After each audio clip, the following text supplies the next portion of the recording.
Aujourd'hui, on va discuter en fait de la crise soulevée par la pandémie et quelles sont les politiques économiques européennes qui ont été mises en place avec un focus en particulier sur la politique de la Banque centrale européenne. Pendant la pandémie, Christine Lagarde, à la tête de la Banque centrale européenne, dans la prolongation de ce qui a été déjà mis en place par d'autres banques centrales, comme la Banque centrale du Japon et des États-Unis, a lancé le plan de relance pour lutter contre la pandémie et pour éviter une période majeure de déflation.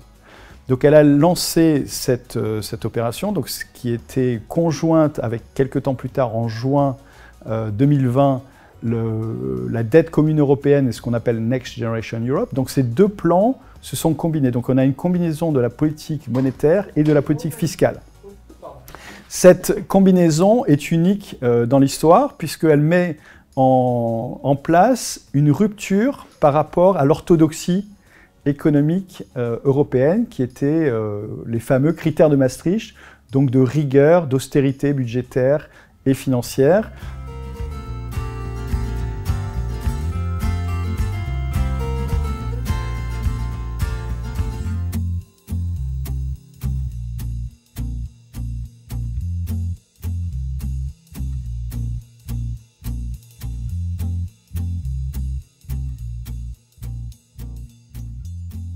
Je vois 5 explications à cette situation. La première est le constat d'échec des politiques d'austérité. Partout dans le monde, les gouvernements se sont aperçus que l'austérité budgétaire ne marche pas, ne permet pas de stabiliser la dette publique, ne permet pas de relancer la croissance, et ça a été très frappant dans le sud de la zone euro il y a une dizaine d'années.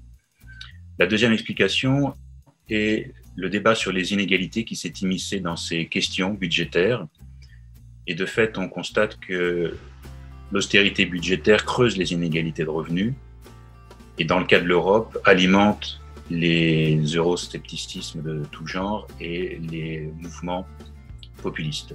Une troisième explication est que les priorités budgétaires ont évolué depuis 10 ans et il est notamment question maintenant de remettre en état des infrastructures classiques pour la distribution de l'eau, ou des produits énergétiques, par exemple, des infrastructures qui sont vieilles de plusieurs décennies et qu'il faut remettre en état. Et puis, bien sûr, les nouvelles infrastructures du futur pour la digitalisation des économies, par exemple, ou pour l'adaptation aux impacts du changement climatique.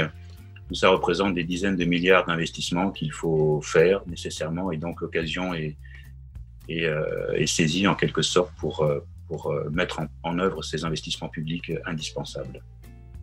Une quatrième explication est que le contexte macroéconomique actuel est totalement différent de ce qu'il était il y a 10 ans, principalement du fait que les taux d'intérêt sont très faibles, voire nuls, et que les gouvernements peuvent maintenant emprunter à des coûts très réduits, voire même négatifs pour certains d'entre eux, ce qui fait dire à beaucoup d'économistes que le problème de la dette publique n'est peut-être pas si important que ça, étant donné que les conditions de son financement sont actuellement réunies.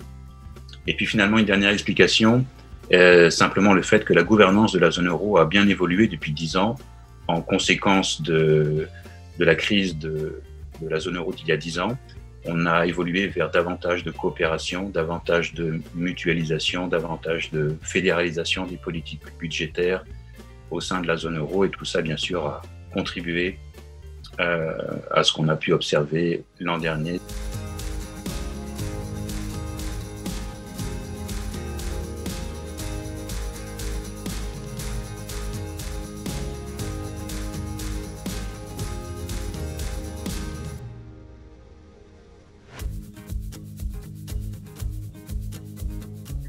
Alors, la question de savoir si on peut annuler la dette au sein de la zone euro, les économistes sont partagés.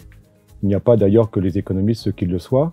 Certains considèrent qu'il est possible d'annuler la dette, voire souhaitable, alors que d'autres considèrent que ce n'est pas possible. Alors sur le plan légal, dans un premier temps, on ne peut pas annuler la dette de la Banque centrale européenne. Cela n'est pas inscrit dans le traité de l'Union européenne. Et au même titre qu'une dette de la part d'un État, avant de déclarer faillite ou de considérer qu'un État est en défaut de paiement, de remboursement, il faut que cet État s'adresse à tous ses créanciers et il ne peut en aucun cas prendre une décision unilatérale qui reviendrait donc à ne pas régler sa dette. Premier point. Ensuite, est-ce qu'au-delà de l'aspect légal, il est souhaitable que la BCE puisse annuler la dette des États européens? Je ne le pense pas. Beaucoup d'économistes ne le pensent pas non plus. Pas simplement chez les orthodoxes, mais aussi chez les économistes hétérodoxes. D'abord pour une question de confiance et de crédibilité vis-à-vis de nos créanciers. Quel serait l'avenir de la dette de demain ou d'après-demain si on ne remboursait pas celle qui a été contractée hier? Ça paraît quand même assez, à la limite immoral, presque indécent. Aujourd'hui, la dette commune européenne est une dette transitoire, c'est-à-dire qu'il est inscrit qu'elle s'inscrit uniquement dans le cadre de la pandémie. Mais quid de la prochaine crise? Un des éléments essentiels de cette prochaine crise qu'on peut anticiper, ce serait la crise climatique, qui a déjà démarré, mais qui va certainement s'accélérer.